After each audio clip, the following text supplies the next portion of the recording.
तुषार संतोष कोकणे यांनी मला लग्नाच्या आमिष दाखवून माझ्यावर शारीरिक अत्याचार केलेला आहे। शारीरिक संबंध ठेवले, मला खोटं बोललं त्याने आणि धस साहेबांचं नातेवाईक म्हणूनच त्याने विश्वासात घेतलं। धस साहेबांचे नातेवाईक म्हणूनच त्याने नाही का माझ्यावर दबाव टाकला, राजकीय दबाव। आणि मला म्हणजे सेशन कोर्टने जामीन नाकारलं त्याचा, तर हायकोर्टामध्ये अपील केलं।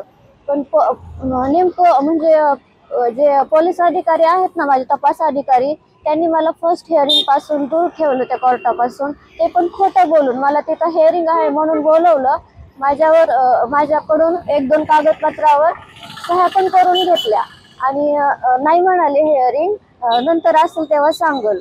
सुरेश धसांचा दबावच दिसतोय ना डायरेक्टली, कारण धमक्या पण ह्या माणसांनी मला फक्त आम्ही धस आहे तर आम्ही धस साहेबांचे माणसं आहे तर धस साहेबांचे माणसं करून एवढ्या घाण शिव्या दिल्यात मला। रेकॉर्डिंग वगैरे सगळे मी त्या न्यूजवाल्यांकडे पाठवलेले आहेत।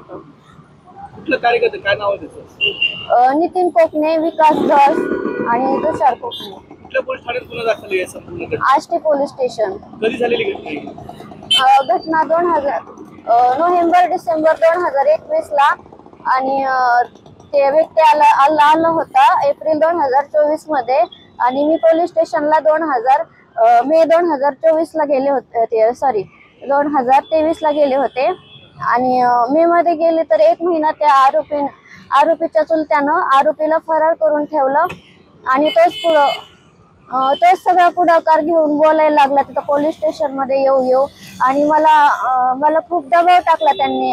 राजकीय लोकांना तिथं पोलीस स्टेशन मध्ये घेऊन येऊ लागला, पुन्हा त्याच्या नातेवाईकांना घेऊन आला। आता एक तर त्यांनी माझ्याशी लग्न करावं, नाहीतर मग त्याला योग्य ती कारवाई होऊन शिक्षा व्हावी।